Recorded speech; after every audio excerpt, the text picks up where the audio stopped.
Okay, so here's another update. I'm not going to name it because eventually I'm going to use a video editor to put this all together in somewhat of a understandable format. and well, I have no experience with that, nor do I have experience with a terrarium build. I've never even built so much as a birdhouse or a doghouse. This is the very first time I've ever done anything like this. And I would like to thank Serpa Design, SERPA Design. Serpa Design, I'm basing this build off of his video. And I've made a couple of adaptations, but this is basically his design, and much thanks to him. And I think it's going well so far. So here is what I'm looking at. I got the bottom, and upside down I put all the sides on. So I got the left side, the right side, the back side, and I put this 2-inch strip here, and what I thought was a 6-inch strip right here. Now the 6-inch strips were actually stuck on to the outside, just like the back strip.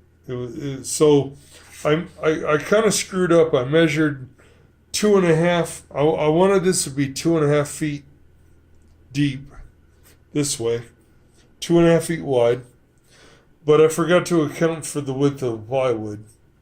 So I cut this to 2.5 feet wide, and I'd already pre-cut the bottom and the top, and I, having forgot to account for the width of the plywood, my bottom and top were too short. So now I'm using that scrap plywood for these 1-inch strips wherever I need them. Or if I need this strip here, and I'll get to that in a minute. So anyway, the bottom is all one piece, and everything is pretty much stuck to that. All the difference in the plywood, it's ugly, but I plan on covering that later. I'm going to reinforce the bottom with 2x2-inch wood strips, and I'm going to have a 2x2-inch wood strip going all the way across here, and then all the way across the back, and then I'm going to have one on the edge, of course, one on the edge, and then 2 in the middle. That'll prevent warping. I don't know if it's needed, but it seems like it might be. And I want this cage to be adaptable. I want it to be diverse. I originally wanted the substrate tray right here. I wanted that to be 6 inches deep. Somehow when I set up, again, I've never done this before, and I'm not tool savvy, but somehow I set up the saw wrong, and I cut it to the wrong width, and by the time I realized it, it was already in place. So I'm stuck with that. This right here is going to be the light cavity. I'm going to have all the lighting installed here. I originally wanted the lighting to be about 8 inches deep, 8 or 9 inches deep. I've already got the panels for the glass. The glass panels are going to be, they are 20 inches by 30 inches. I'm going to put them on tracks here and here. So I'm going to have them on tracks so they can slide back and forth. I can install a lock on it if I want to. I don't live with kids, and my wife is pretty competent with reptiles. These are for my false water cobras, so I'm not too worried about a lock, but it's good to be able to have one if you want one.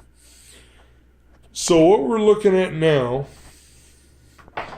so this, you see right here, the back panel is glued onto the side. This is the side, this is the back panel. The bottom panel supports everything.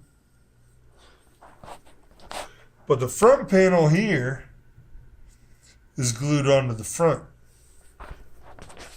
To reinforce it, I put another panel. This is all 1/2-inch plywood, by the way.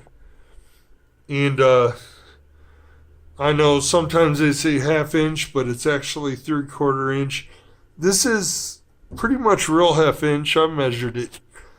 I put another 1/2-inch panel on the inside, and that's just in there with glue. And, I clamped it down to make sure it was tight. But all this other stuff is in with nails. I'm not worried about hiding the nails. Nails are ugly. If we're going to build a cage, we want it to be attractive, right? And if you have a wife like I do, if it ain't attractive, then you got to hide it somewhere. And a house has a limited amount of space. So I want to make sure that this looks good. So all these screws, not nails. All these screws that you see, they're going to be eventually hidden. Here's another view. And I'm not done reinforcing this. This part right here is going to be where the screen is going to go to hold up the lights, or at least to prevent any animals that are in there from climbing up onto the lights. And I haven't quite figured out how I'm going to adapt that, because I don't want to make it permanent. I want to be able to make it adaptable. But in here somewhere, I'm gonna put a median in the middle to help as a support. And I don't know that I want to have a screen down there permanently. Basically, the screen is going to wind up settling somewhere here. And I need to figure out a way, if I want to make that screen permanent, well, first of all, do I really want it permanent? And if I don't want it permanent, is there a better way I can figure out to make it temporary and still protect it from the humidity that's inside of the cage? Because I still have to worry about sealing the inside of the cage. And what I've decided to go with is Dry Lock Extreme. It's Pond Shield is really, really good stuff. I've heard nothing but good reviews from Pond Shield. But it's more expensive, quite a bit more expensive than the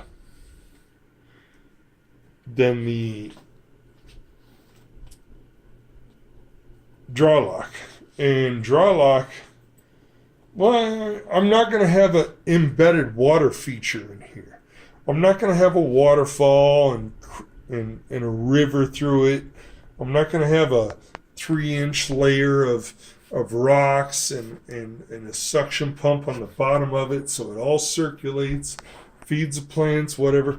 This is for 2 false water cobras, and plants don't generally survive long in a terrarium with false water cobras. So I don't really need a permanent water feature, and because of that, I don't really need Pond Shield. And the Dry Lock, it comes in a gallon for $44, and That's pretty cheap, and I think it'll do the trick. And later on, I'll do an update to see how it holds up. But you know, I've seen a couple of YouTube videos where they use Drawlock to seal wooden aquariums. So you'd have something like this with a pane of glass in front, and it's filled to the top with water, and it's obviously more reinforced than this, but it's sealed with Drawlock, which is for concrete, but it worked. It worked, and months later, they've had no leaks. If it survived that many months, I don't think I'm going to have too much trouble with years and years of it just being humid inside of that cage. So anyway, just so you can see, I got a 1.5 inch strip. The 1/2 inch is to account for the width of the plywood on the side. So it sticks out 1 inch from the plywood. So on the inside, I got these strips here, and I allowed space to put this strip flush against this and flush against the plywood here. And then after that, I put on this piece, and then I put another piece here. Put another piece here, but as you can see on this end, I don't have, I got a little gap from the 1.5 inch piece that goes right here.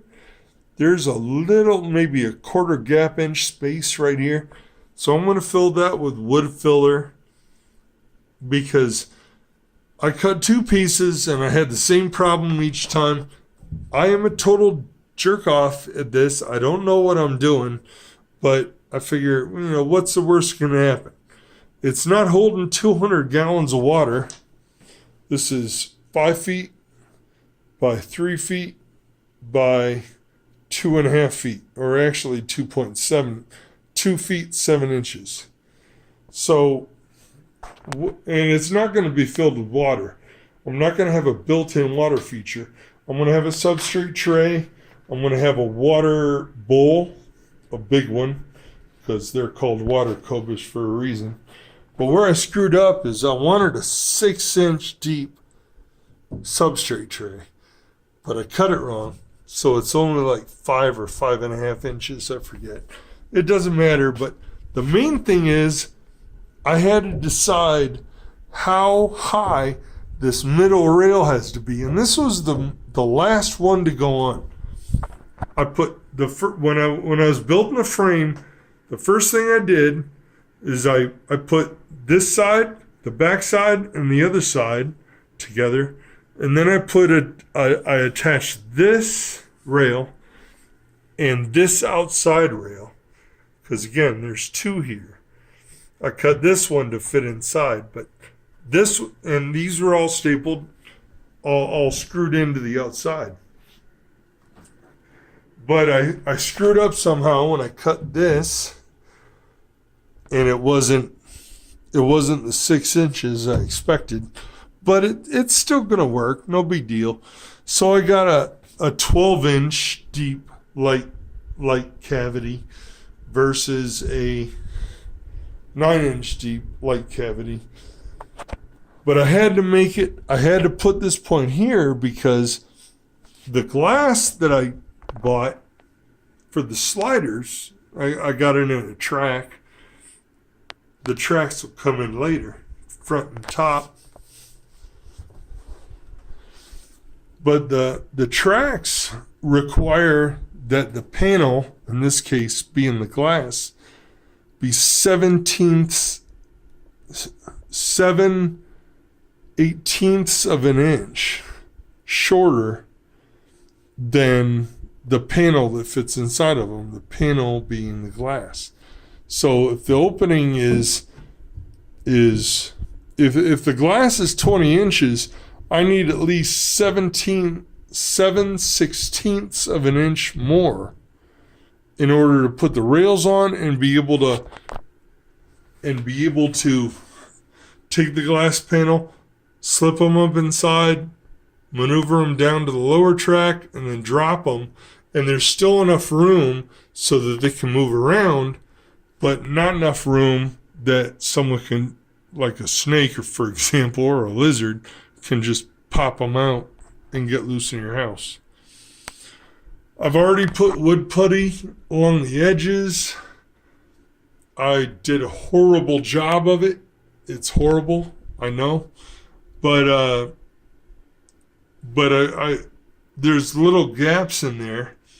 Even though I cut it pretty precisely and glued it down and everything, I don't want to take any chances and leave any gaps. So I put in some wood filler, not wood putty. I really don't know what the difference is between wood filler and wood putty. If you do, please leave a comment in the comment section. Maybe you can help me out, because I am a total functional tool retard.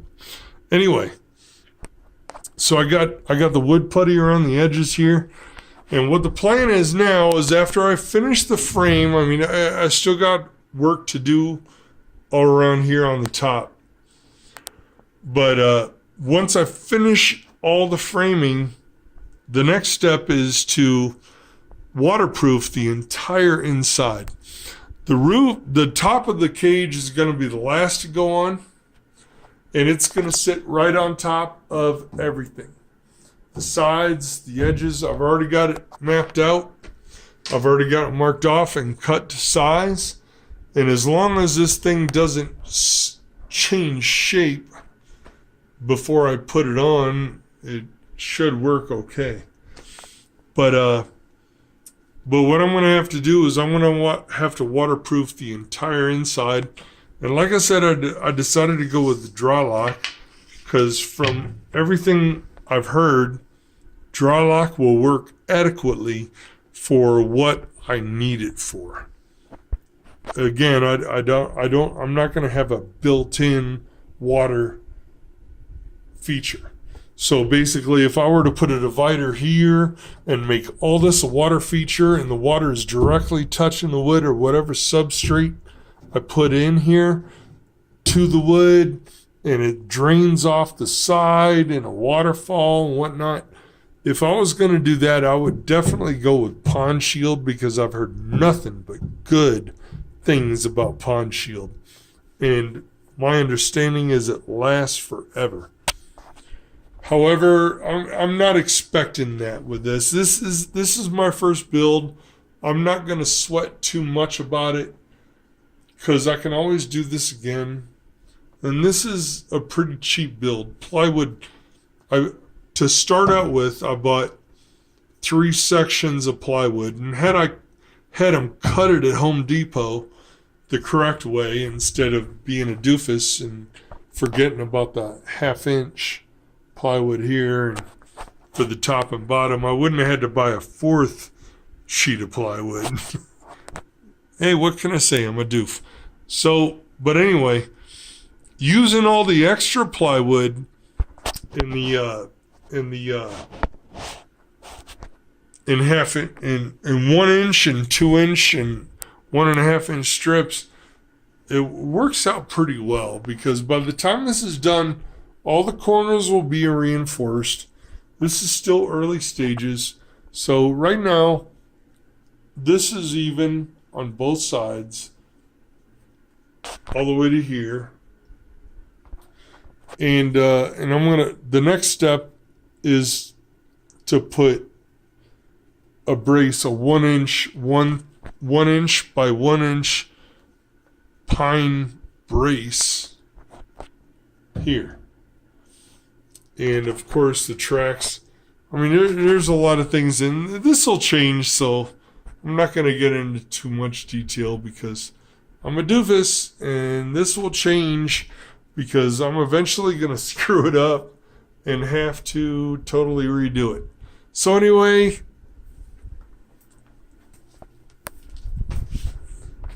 I'm pretty happy about how it's coming along. This is going to be a cool project.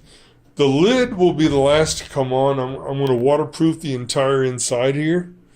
all of it, and I'm going to reinforce the bottom and all the corners with the draw lock and with fiberglass cloth that I bought. I'll get into more detail on that later. But that should not only help to reinforce the sturdiness of the structure, but it's also going to prevent any kind of leakage from any water spilled. You know, false water cobras are messy. They dump a lot of water out of their thing, especially if you're reaching into the cage to pull them out. They tail whip and they splash everywhere. So it's really important that the bottom at least be 100% waterproof. But there's always going to be humidity in here. So pretty much everything's got to be waterproof. And before I put the lid on, I'm going to waterproof the lid with the same stuff as well. So anyway, this is by far a finished project. And I hope you stay tuned for more. Love you all. Be safe and have a great Monday.